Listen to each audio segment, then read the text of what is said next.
Memang nampak sangat beza dia. Daripada 175 bacaan dia dah turun 128. Assalamualaikum warahmatullahi wabarakatuh. Nama saya Roziah. Saya berumur 61 tahun dan saya mempunyai penyakit darah tinggi yang kronik lah. Cik, bila perasan yang Cik ada masalah darah tinggi ni?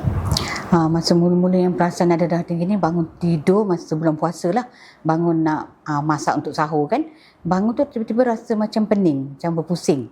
Lepas tu rasa macam nak jatuh lah. Mulanya ingatkan tak cukup tidur. Tapi rupanya memang ada darah tinggi.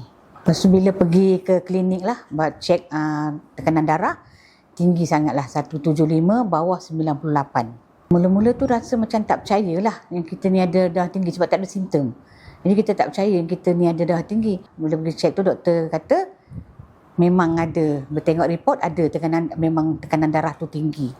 Jadi keadaan time tu macam mana? Dan tu rasa macam sekarang ni macam takut lah bila nak duduk kat rumah sorang-sorang.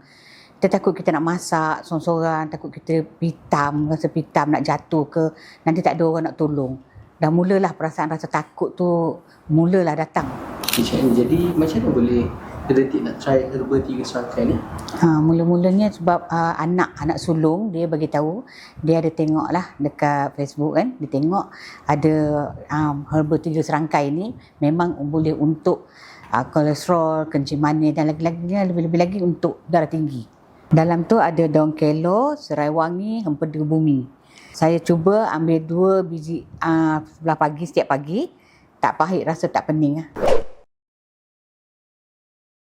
Lepas seminggu tu guna herba ni, herba 3 serangkai ni, memang ada nampak beza lah. Bangun pagi dah tak pening, petang-petang pergi sedai baju pun dah tak ada rasa pening macam nak jatuh ke, berpusing-pusing, tak ada. Jadi lepas sebulan lebih amalkan herba 3 serangkai ni, ada tak apa-apa beza? Nampaklah perbezaan dia lepas pada sebulan lebih gunakan herba ni. Memang nampak sangat beza dia. Daripada 175 bacaan dia dah turun 128.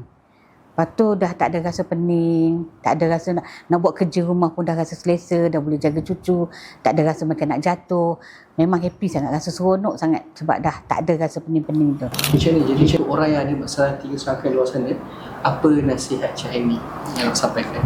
Okay, nasihat saya kalau ada rasa pening-pening, rasa nak marah, rasa macam nak pitam tu, itu bukan perkara biasa lah.